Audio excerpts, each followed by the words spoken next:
What's up, everybody? It's Soren Baker here on Unique Access, and make sure you guys hit that subscribe button, man. We'll keep growing.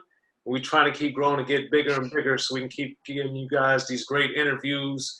And today, we have no exception, man. We're joined by a guy I've been listening to, man, for a long, long time.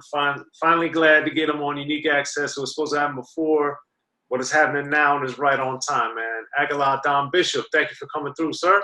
Yo, Soren Baker, it's a pleasure. It's my pleasure, man. Thank you for having me on your interview podcast, man. I appreciate it. You know what I'm saying? That's what's up. You know what I'm saying? We still here, still here rocking. You know, after years, you've been in the game for years yourself. You know, doing a lot of journalism, which is important to hip hop, and we appreciate you for that. No, thank you, man. It's always great chopping it up with you. So, for those that don't know, you just had an album come out called Brown's Villain 2. That's correct. And that one of the things I've always admired about you, which I guess will blend a little of the old and the new, is when I was first hearing about you, I guess around 95 when you were on East West, you came in the game as a rapper producer. And obviously we're in 2020 and you're still doing that. And with Brown's Villain 2, especially the middle and the second half of the album, to me, the beats are just incredible. Thank you. Did you produce the whole project again? Yeah, I produced the whole project. It was inspired off of artwork that somebody had did and sent me. Cause usually I just might do one album depending on how I feel and won't do a part two. You know what I'm saying? Won't complete a part two, but part one was well received by, peers like Tony Touch, DJ Premier, a lot of people on, just hip hop just definitely liked the album a lot. So, I decided to just say, well, let me give it a shot. And, I didn't want to force it. But then again, I just felt hungry, and Brownsville is where I'm from. Brooklyn is where I'm from. That's where I was born and raised. I live in LA now, but I still have that New York mentality in me, and it's just, you can take a kid out the city, but you can't take the city out the kid. And that's just really what, don't forget where you're from. That's what I really did the album, because sometimes, you away from home. New York ain't the same no more. It's gentrified. Let's admit it. You know what I mean? They took down, 5 points, and it's just like, I feel like that's what's my ode to who I am and how I feel as a hip hop artist in this day and time, is that, you can be famous, you can be successful, you can have all the money, but if you forget where you're from and you forget where you come from, it really doesn't mean anything. That's what makes me who I am, speaking for myself. But yeah, it was a tough job. It wasn't that easy, and especially a lot of the artists that's on the album come from the West Coast. Well, we're talking about the guests on the album. My favorite song that has a lot of firepower on the guest side of things is the Big Three with J-Ro and Medusa. Right. So that one, man, I just thought that the three of your guys' voices are so different and your styles are so different. So as a producer, what made you want to put a female, one of the licks, and then yourself? Because it's a very interesting combination. Well, I know Medusa on my own for a long time. I know her a long time. We've been meaning to do a record forever. We just never really had the time to do it. We was always bumping heads at shows, had certain events out here on the West, and we just kind of like bumped into each other with J-Ro in the studio. And I was just like, well, I was playing beats, and he's like, yo, let's do something. I was like, all right. I was like, let's get Medusa on this. And everything just kind of it was organic. It wasn't like a phone call. It wasn't like, a DM, none of that. It was just like, oh shit, they're in the studio. Why don't we just do something with them right now? You know what I mean? And it worked out fine. And we're gonna shoot a video for that as well. I spoke to J-Ro and Medusa, so we're teaming up to do a video for that. I'm excited about it as well. I just feel like one of those records are kind of like the kind of record that you wouldn't expect from me. You know what I mean? And that's the thing. You know, I'm starting to step outside my comfort zone. You know what I mean? So to speak, musically. But I mean, yeah, it worked out, and I loved it. I love that record a lot. Actually, it hits different, and you know, you can still hear legendary cats still hungry, still ready to grab the mic, still rock at any given time, and you know, that's what really touched me about the record is that, you know, even though, you know, we past golden era, but we still can give you that feel. You know, and I was just, you know, very amused that the record came out like that. No hook, just a hardcore beat produced by me, and everybody just spitting raw. And I was excited. I had to spit the first bars on that, you know, but I guess it was like, Ag is hungry. We got to go in. So, you know, even though it's a great record, but there's a competitive spirit that you get from each MC, and that's what it is, the big three. I love that record a lot. One of my favorites. And to your point, for those that haven't heard J-Ro in a while, they definitely need to check him on there because he slaughters it. Oh man, I mean, you know, he's at a masterful level with his lyricism right now. He has an album as well. Him and his producer from the Licks, E Swift. They doing a lot of records, new records. Shout out to the whole Antics movement, and shout out to Master C, his DJ. They all working in the studio out here in LA. Yeah, they got some bangers coming. J-Ro definitely got some music on the way, and I'm just glad that he was able to lend me his time for that. Yeah, and one where the production, probably one of my, if not my favorite beat on there is the Respect 101. Like that beat is astoundingly good, in my opinion. So yeah, that track right there really I really, you know, it was a day where, you know, I was in the studio, and, you know, when you're making beats, you're not really, sometimes you want to get on a vibe and see where you can take it. And I knew that was a different vibe, you know, when I added the reggae sounds on it. And then I was like, oh, this is definitely going different. This is definitely headed somewhere different. And then, you know, when I rhyme on it, you know what I mean? Yo, you know what I mean? Caught him scheming on my chick, yo, that's a Derek Fisher. The way she sucked me off, yo, if I was you, I wouldn't kiss her.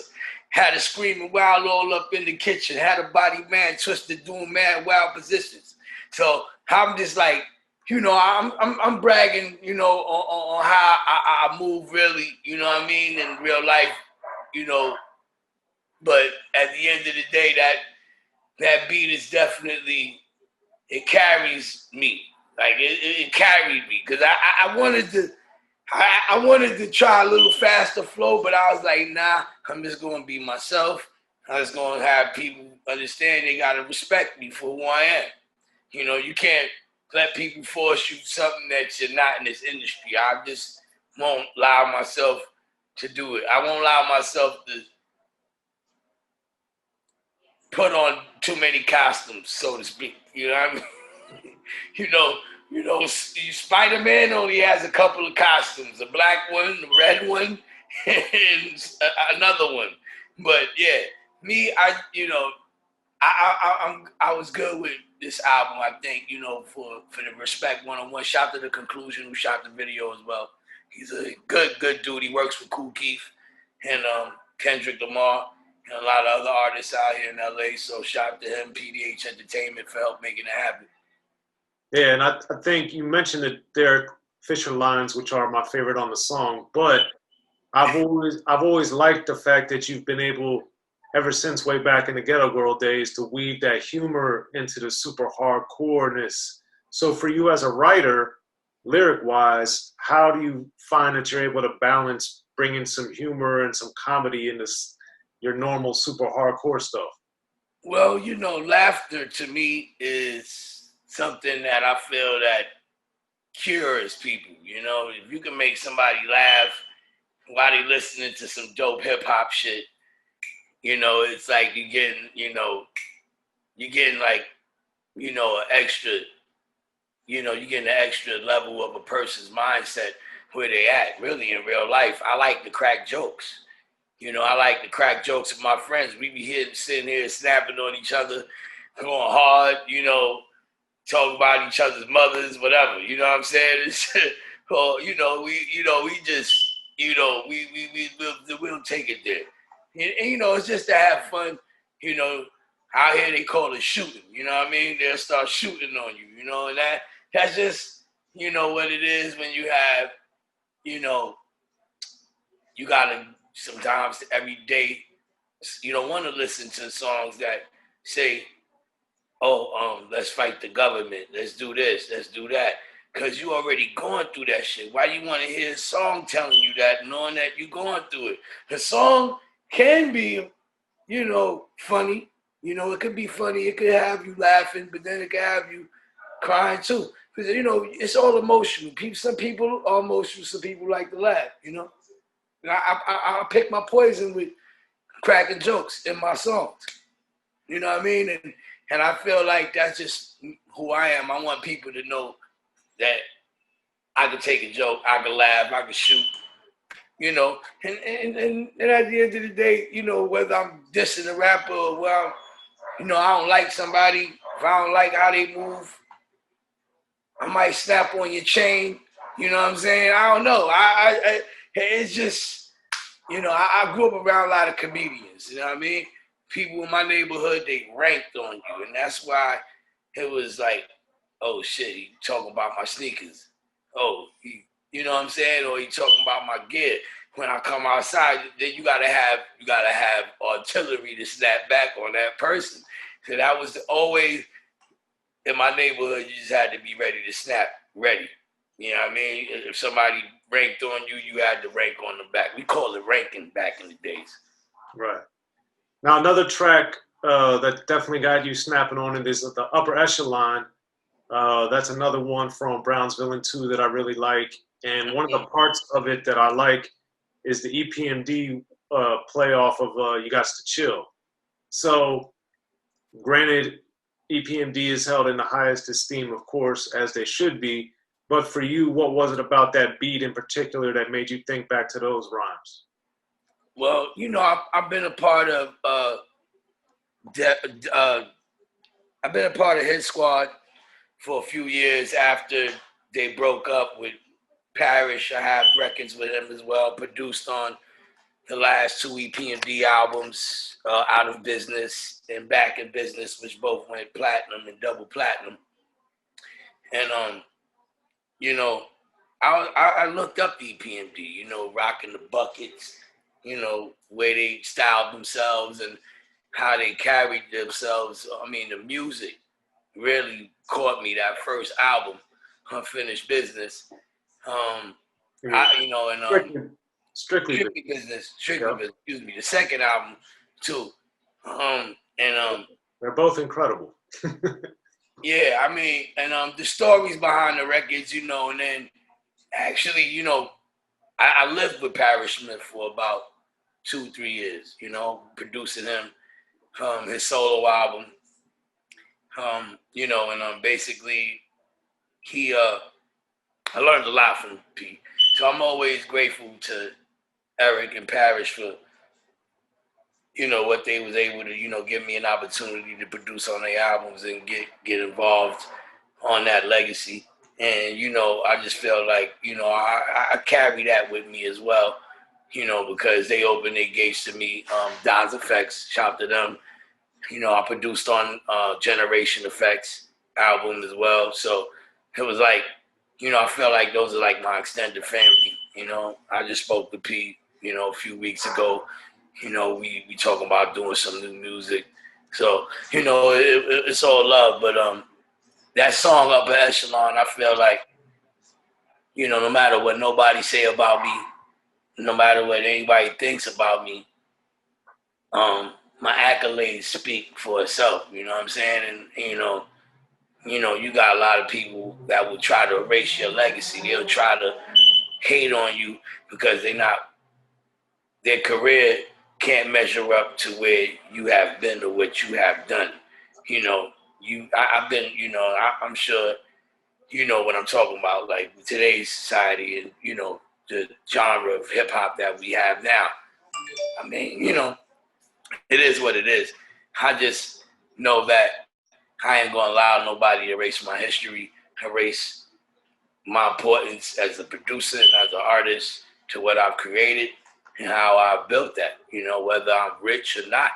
You know what I'm saying? It's just the fact that, people don't even know what you really go through in your personal life versus being a hip hop artist when you're in it, but then they're not the ones shooting in the gym with you. They don't know what you got to go through day in and day out just to make a small play. You know what I mean? And me being Puerto Rican, and black, I feel like I got double-edged sword against me everywhere I go. You know what I'm saying? I never really thought like that, but realizing, what's happening now in society now, it's like you never know when the table's gonna turn. You know what I'm saying? Just like that. You know what I'm saying? Like, I just lost my studio the other day. I went to a hotel, sat down. I was a little tired. Closed my eyes for a minute. Somebody stole my bag with all my hard drives and my laptops. They caught the guy. You know what I'm saying? Fortunately, the guy was a brother. You know what I'm saying? But, it could be anybody. You know what I'm saying? In this day and time, that will deter you from living a great life. You could be at the top, and then you might need an emergency. Some people might flip it and might think you're in need of help. When you're in need of help, they try to twist it on you and say, oh, he ain't supposed to ask for help because he's a legend. That's bullshit. I'm a human being first. I'm a man first before a rapper. I don't let that rapper mentality stunt me out because, see, the rapper mentality fucks with your pride. Sometimes you got to let go of that. You know what I mean? That's the lesson I learned in life. Like yesterday, I seen AC Alone and I seen Mike and Nine in the studio. We all chopped it up. I ain't seen them in years. I seen Mike and Nine around, but I ain't see AC Alone in like a couple years. But it was just a good feeling.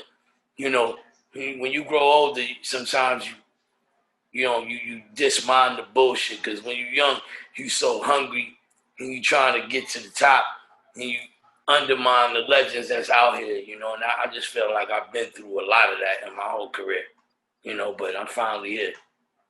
Finally here, still surviving. But that upper echelon goes to with saying that I'm elite in my own right. I do not need a blog. I don't need this magazine. I don't need this publisher. I don't do it for that reason. I do it because my spirit and my soul lines me up with a higher power.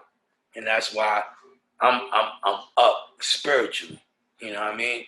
Not by anyone's acceptance, but by my own spirituality. Fact.